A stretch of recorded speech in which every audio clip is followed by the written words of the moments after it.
Duduk di hospital tu dia ketak ni sampai hinggut atas katil. Saya terzakit. Ikan ni panggil makcik lah. Umur saya 65 tahun. Saya tak ada masalah fault. Masalah dia sakit itu. Lutut saya sakit. Sengai-sengai badan saya.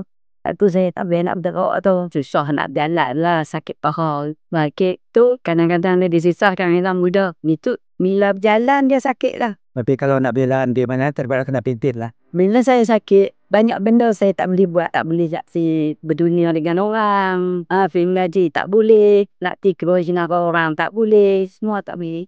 Jadi siapa dengan kawan-kawan tak kenal kita balik. Dah lama orang. Dulu masa kenuri sini buat kenuri bakat. Saya lah masuk untuk pengantin. Dengan buat kerabu. Tias meja pengantin. Itu kerja saya. Sejak kali kenuri ni. Lepas tu berasa duk susah hati kita nak kawan orang. Lama dah tak nak kawan orang.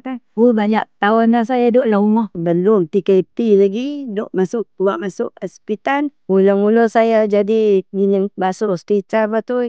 Saya tengsat. Masa tu saya duduk jaga mak saya, dia ke cucu 2 orang. Hari tu saya pingsan tu tak sedap dia masuk. Dia balik, dia kata dia duduk kerak saya tu sakit saya. Asyik kita saya tak bangun, dia kata. Tu menantu saya balik. Nanti saya balik, Wemel dah rasa, dia kata, mak dia pingsan. Dia kata, mak dia demam. Dia kata kat abah dia. Dia kata, bawa akak pergi hospital, mulut semua dah biru. Dia kata.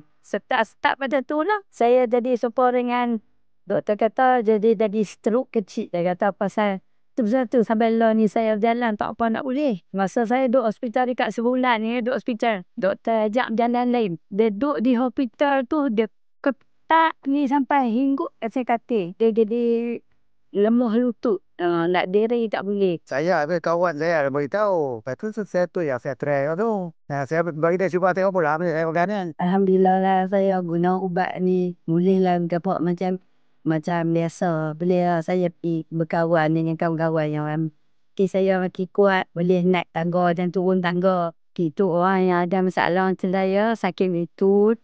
Sakit badan-badan ni. Kata eloklah try tengok ubat ni. Ubat tak ada kuasa. Kuasa Allah yang bagi sembuh.